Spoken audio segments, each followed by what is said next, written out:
Hello friends, ಎಲ್ಲರಿಗೂ ನಮಸ್ಕಾರ. ಇವತ್ತಿನ recipe healthy and tasty north ಕರ್ನಾಟಕದ ಸಜ್ಜಿ ಅಂಬ್ಲಿ. ಈ ಅಂಬ್ಲಿ ರೆಸಿಪಿ ಇಷ್ಟ ಆದರೆ ಲೈಕ್, ಶೇರ್ ಮತ್ತು ಕಮೆಂಟ್ ಮಾಡಿ. ಇನ್ನಷ್ಟು ನಾರ್ತ್ ಕರ್ನಾಟಕದ ರೆಸಿಪಿಗಳಿಗಾಗಿ ನಮ್ಮ ಚಾನಲ್ ಪಾಕಶೃಂಗಾರವನ್ನು ಸಬ್ಸ್ಕ್ರೈಬ್ ಮಾಡಿ. ಹೊಸ ವಿಡಿಯೋಗಳ ನೋಟಿಫಿಕೇಶನ್ಗಾಗಿ ಬೆಲ್ ಐಕನ್ ಅನ್ನು ಪ್ರೆಸ್ ಮಾಡಿ. ಸಜ್ಜಿ ಅಂಬ್ಲಿ ಮಾಡಲು ಬೇಕಾಗುವ ಸಾಮಗ್ರಿಗಳು: ಸಜ್ಜಿ ಹಿಟ್ಟು. ನಾನಿಲ್ಲಿ ಸಜ್ಜೆ ಹಿಟ್ಟು ಜೊತೆ ಜೋಳದ ಹಿಟ್ಟನ್ನು ಕೂಡ ಬಳಸ್ತಾ ಇದ್ದೀನಿ.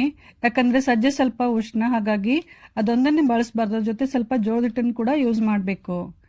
ಎರಡು ಹಿಟ್ಟು ನಾನು ಈಕ್ವಲ್ ಕ್ವಾಂಟಿಟಿಯಲ್ಲಿ ತಗೊಂಡಿದ್ದೀನಿ.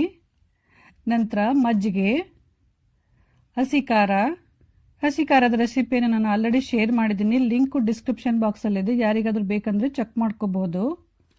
ನಂತರ ಬೆಳ್ಳುಳ್ಳಿ, ತುರಿದ ಶುಂಠಿ, ಹುರಿದ ಜೀರಿಗೆ ಪುಡಿ, ರುಚಿಗೆ ತಕ್ಕಷ್ಟು ಉಪ್ಪು, ಸ್ವಲ್ಪ ಸಕ್ಕರೆ, ತುಪ್ಪ, ಜೀರಿಗೆ, ಈರುಳ್ಳಿ ತುಂಬ ಸಣ್ಣದಾಗಿ ಕಟ್ ಮಾಡಿಕೊಂಡಿರ್ಬೇಕು ಈರುಳ್ಳಿ, ಮತ್ತು ಇಂಗು.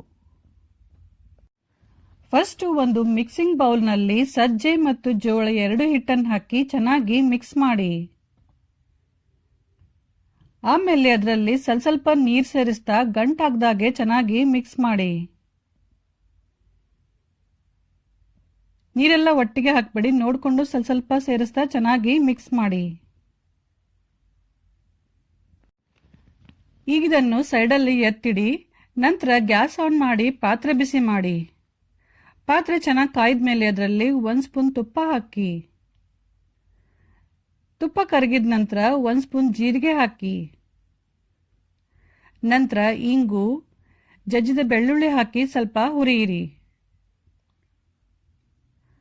ಆಮೇಲೆ ಹಸಿ ಖಾರ, ತುರಿದ ಶುಂಠಿ ಹಾಕಿ ಮತ್ತೆ ಸ್ವಲ್ಪ ಹುರಿಯಿರಿ.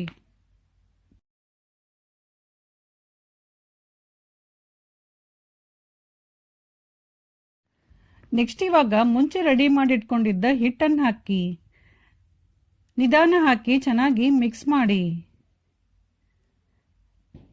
ಗ್ಯಾಸ್ ಅನ್ನು ಸಿಮ್ಮಲ್ಲಿ ಇಟ್ಬಿಟ್ಟು ಕಂಟಿನ್ಯೂಸ್ ಆಗಿ ಕೈ ತಿರುತ್ತಾ ಇರಿ.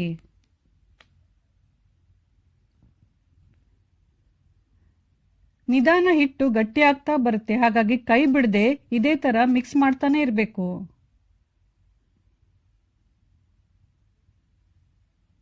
ಸ್ವಲ್ಪ ಕೈ ಬಿಟ್ರು ಕೂಡ ಹಿಟ್ಟು ಬೇಗ ಹೊತ್ತುತ್ತೆ, ಇಲ್ಲಾಂದ್ರೆ ಗಂಟಾಗುತ್ತೆ. ಹಾಗಾಗಿ ಇದೇ ತರ ಹಿಟ್ಟನ್ನ ಚೆನ್ನಾಗಿ ಕುದ್ದು ಗಟ್ಟಿಯಾಗುವವರೆಗೂ ಮಿಕ್ಸ್ ಮಾಡ್ತಾನೆ ಇರಿ.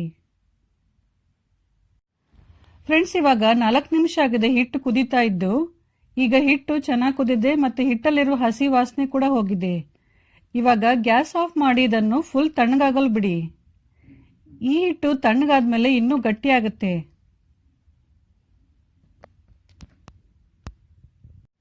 ನೆಕ್ಸ್ಟ್ ಇವಾಗ ಮೊಸರಿನಲ್ಲಿ ನೀರು ಹಾಕಿ ಚೆನ್ನಾಗಿ ಕಡೆದು ಮಜ್ಜಿಗೆ ಮಾಡಿ.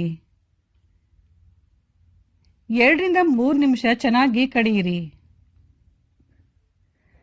ಫ್ರೆಂಡ್ಸ್, ಇದೇ ತರ ನೀವು ರಾಗಿ, ಜೋಳ, ಅಕ್ಕಿ ಹೀಗೆ ಬೇರೆ ಬೇರೆ ತರದ ಅಂಬ್ಲಿ ಮಾಡಬಹುದು.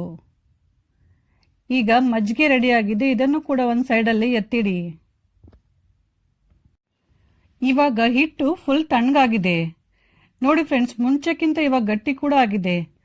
ನೆಕ್ಸ್ಟ್ ಇವಾಗ ಈ ಹಿಟ್ಟನ್ನು ಇನ್ನೊಂದು ಪಾತ್ರೆಗೆ ಹಾಕಿ. ಆಮೇಲೆ ಇದರಲ್ಲಿ ರುಚಿಗೆ ತಕ್ಕಷ್ಟು ಉಪ್ಪು, ಹುರಿದ ಜೀರಿಗೆ ಪುಡಿ, ಸ್ವಲ್ಪ ಸಕ್ಕರೆ, ಕಟ್ ಮಾಡಿದ ಕೊತ್ತಂಬರಿ ಸೊಪ್ಪು, ಕಟ್ ಮಾಡಿದ ಈರುಳ್ಳಿ ಮತ್ತು ಮಜ್ಜಿಗೆ ಹಾಕಿ ಚೆನ್ನಾಗಿ ಮಿಕ್ಸ್ ಮಾಡಿ.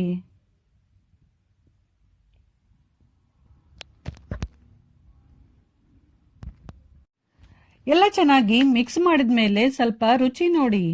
ಉಪ್ಪೇನಾದ್ರೂ ಕಡಿಮೆ ಅನಿಸಿದ್ರೆ ಹಾಕ್ಬಿಟ್ಟು ಮತ್ತೆ ಚೆನ್ನಾಗಿ ಮಿಕ್ಸ್ ಮಾಡಿ. ಇವಾಗ ಒಂದು ಕಡ್ಗೋಲ್ನಿಂದ ಇದನ್ನು ಚೆನ್ನಾಗಿ ಕಡಿಯಿರಿ. 2 ರಿಂದ 3 ನಿಮಿಷ ಚೆನ್ನಾಗಿ ಕಡಿಯಿರಿ. ಮಜ್ಜಿಗೆ ಮತ್ತೆ ಹಿಟ್ಟು ಚೆನ್ನಾಗಿ ಮಿಕ್ಸ್ ಆಗುವವರೆಗೂ ಇದೇ ತರ ಕಡಿಯಿರಿ. ಫ್ರೆಂಡ್ಸ್, ಇಲ್ಲಿ ಮಜ್ಜಿಗೆ ಮತ್ತೆ ನೀರು ನಿಮ್ಮ ಇಷ್ಟದ ಪ್ರಕಾರ ಹೆಚ್ಚು ಕಡಿಮೆ ಹಾಕೋಬಹುದು. ಅಂಬ್ಲಿ ನಿಮ್ಗೆ ಎಷ್ಟು ಗಟ್ಟಿ ಬೇಕು ಅಥವಾ ತಿಳಿಬೇಕು ಅಂತ ಅದ್ರ ಪ್ರಕಾರ ನೋಡಿಕೊಂಡು ನೀರು ಮತ್ತೆ ಮಜ್ಜಿಗೆ ಹಾಕೊಳ್ಳಿ. ಈಗ ಸಜ್ಜಿ ಅಂಬ್ಲಿ ರೆಡಿ ಆಗಿದೆ.